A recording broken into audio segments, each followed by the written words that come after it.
Okay folks, here's the video you've been waiting 2 years for. The final episode of the Warlord Titan building and painting series. My name's Guy, you're watching Midwinter Minis. This video has been sponsored by Incogni, and in this episode, I'm going to write the names of over 1,300 people who helped make this whole project happen. As this will be the final part of the series, there might be a few new pairs of eyes on this video, so here's a quick recap for you. 2 years ago, as the channel started nearing 1,000 supporters on Patreon, I made a promise that if we hit that milestone, I'd buy the biggest, most ridiculous Warhammer model ever made, the Mars pattern Warlord Titan from Forge World, which, all in all, when you factor in buying the model, the head, the arm weapons, and the shoulder weapons, comes in at a whopping £1,557.50 in the UK, or $2,400 in the USA, or $3,258 in Australia, Jesus. So the channel hit the 1,000 Patreon supporter milestone, I made good on that promise, and in between making 70 other non-Titan videos since then, I've been slugging away in the background on this project, working on it bit by bit, from trimming and cleaning the parts, bending the wonky bits back into shape, gluing and more gluing and drilling it all together, waiting for a missing part, making a creative, fun base, painting the understructure and weapons, and painting all the armor panels that cover the body. And we're finally here. Just a few things to do until I can finally tick this off my to-do list once and for all and call it done. So I had this idea of having banners, or maybe purity seals, all over the Titan, as well as a few ridiculously huge hanging banners like the old epic scale Titans used to have back in the day, with the names of all of the channel's Patreon supporters on there, as a tribute to them, and a big thank you from me for helping me make this whole thing happen. Now, I was just going to find a nice font and print them all off, but then I thought, is that a bit impersonal? I mean, maybe. This has been a giant project full of pushing myself and testing myself. Before I made this ridiculous thing, the biggest model I'd ever made was this Orc Stomper, and the most complicated Forge World resin model I'd ever made was just a Space Marine. So this was a challenge, to say the least. It feels right that we end this project with one more big challenge, right? How about handwriting all 1,300 plus names on this thing? Yeah, let's do it. I did a couple of tests to see how small I could actually write and it still be legible, and yeah, pretty tiny. With a bit of practice, a bit of experimentation, and the right tools, I managed to fit almost 30 names in a 3cm square using 1mm height lettering. I decided this Uni-Pin pen with a 0.1mm nib in dark grey looked best on this card, and it won't run when you get it wet with other paints or washes. And the card is just your standard 160 GSM white cardstock, nothing fancy. I think if it's too thick, the large banners might be a bit too heavy for their own good. I then spent a bit of time configuring some layouts on the computer, banners that are 30mm by 50mm with a curved point at the bottom. These will be for the 474 Credits Crew Patreon supporters, and then there'll be 2 bloody huge banners with multiple 30mm columns for extra names, and they'll have the names of the other 860 something Hobby Hero tier supporters. I also added these 1mm markers off to the side so that I can manually create guidelines with a pencil, which I'll be able to rub off later when the names are written. I printed them out at the highest quality our little office inkjet could muster and got to work setting up the lines. For this project I treated myself to a new pencil set. That fresh wood smell. And also realised I don't own a pencil sharpener anymore somehow, so Hattie brought hers in from home.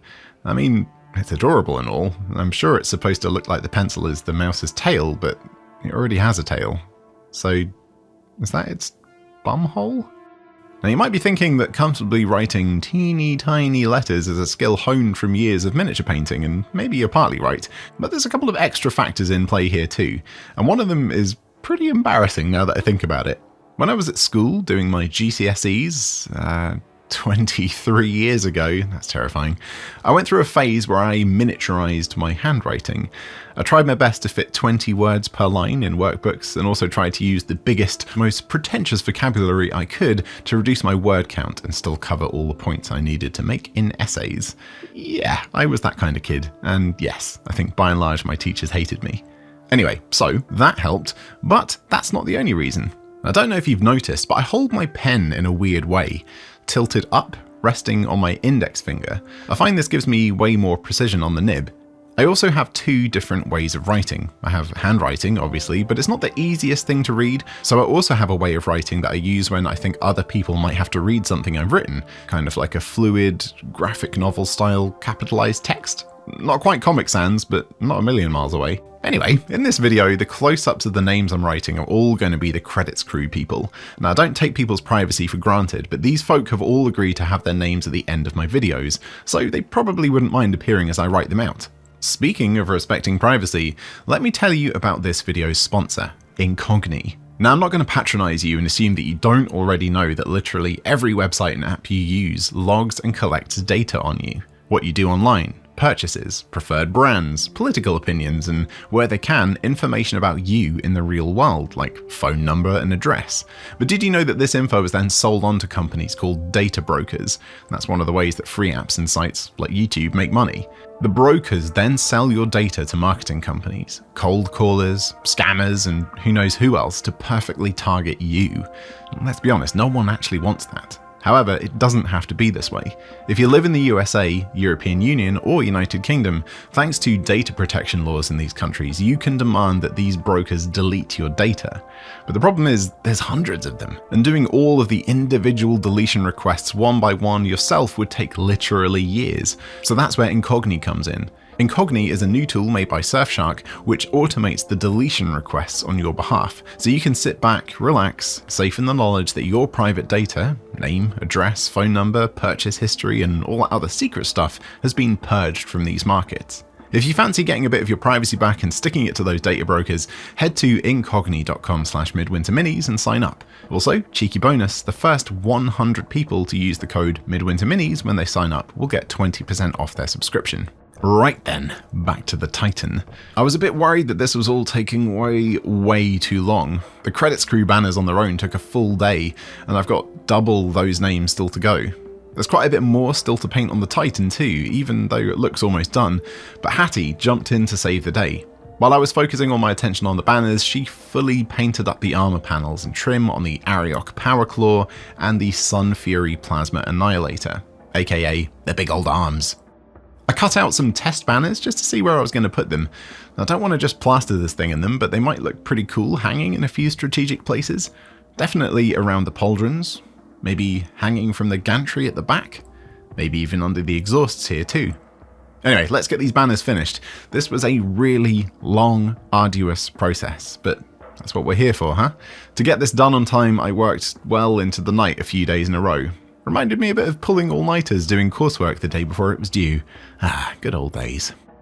After, 15, 16 hours of very small, very controlled handwriting, I was getting the serious wrist cramps, and I'd definitely given myself a bit of tendinitis the next day, but nothing that a bit of ibuprofen won't fix. Not content with having written 1,300 and something names, I also free-handed some fun little retro 40k style mirrored skull designs to fill the gaps. And after rubbing out all of the guidelines, I took a step back and just took it all in for a second. I still can't believe that this many people enjoy the channel so much they'd actively want to support it. Even if it's only $2 a month, that might not seem like it would make a difference, but without exaggeration, it's been life-changing for me and has let me do what I love for a job, and I can't thank all these people enough. Before we crack on, I quickly scanned in these sheets to create a kind of save point in case I totally ruin these somehow with the next steps. I sprayed some Vallejo grey surface primer onto the reverse sides of these banners, and then I used a few different thinned washes and a streaky flat bristle brush to add some vertical and horizontal textures, with multiple layers hopefully hinting at some sort of canvas fabric, and a few layers of soft sponging on lighter grey to soften it all out. Flipping the flags over, I airbrushed on some sepia ink, mixed in with some matte varnish, which should make everything nice and durable over time, and also make the paper look a bit more ancient. A little bit of black ink mixed in with that sepia for a bit of darkening around the edges and on random spots. Then it was time to cut them out. A brand new blade, a ruler, a cutting board, and some patience was all I needed. I'm on a tight deadline, but you can't rush stuff like this. Each piece of paper has about 10 hours of work on it so far, and a careless cut could ruin it all. After everything was done, with thankfully no wonky cuts, I ran a bit of sepia ink around the edges to get rid of that bright white paper. I also ran a lighter carefully around a couple of edges, letting it singe the paper slightly before rubbing it out and stopping it from properly catching fire. Now you see why I scanned everything in, huh? I made a couple of small holes in each of the banners with a sharp file and lit some from the inside too. Maybe it'll look like lasers have burned through them or something. No names were ruined in the weathering of these banners though, don't you worry. Plot armor in action. And I think that's it for the banners. Now we just need to mount them on something. Now, I told my pal Steve about my plans to hang some banners from the Titan's armor, and overnight he designed and printed these banner rails, and a bunch of thematic Purity Seal wax blobs to attach some of the banners to the armor.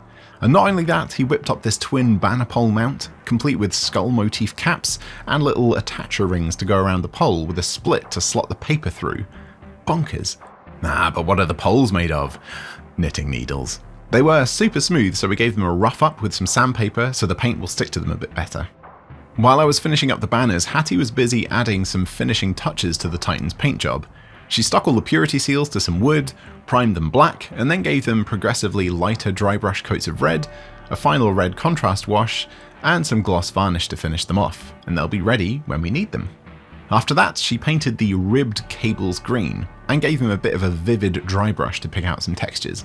She put a bit of Culture Hustle's black too, which dries with a really matte charcoal-like finish into the exhausts and backblast vents.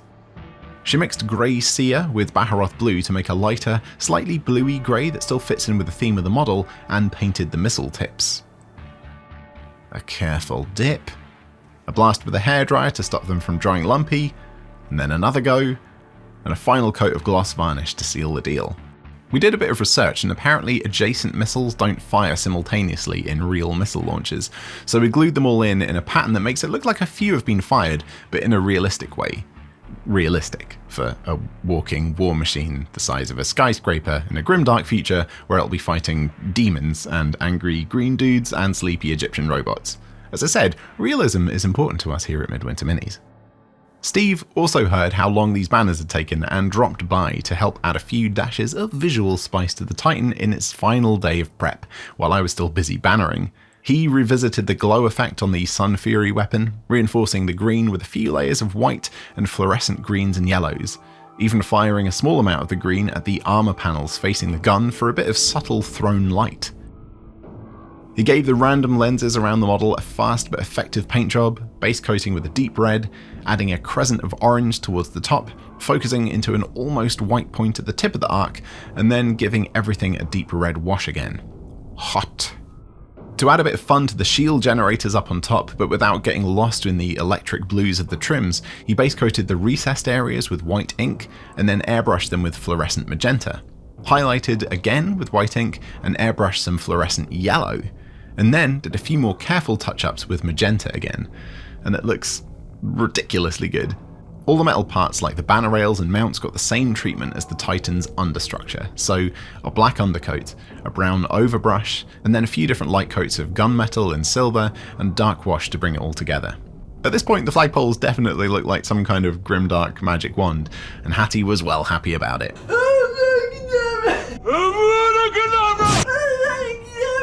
The banner rails were stuck in place with superglue, and the flagpole mount was epoxied onto the Titan's back for extra stability.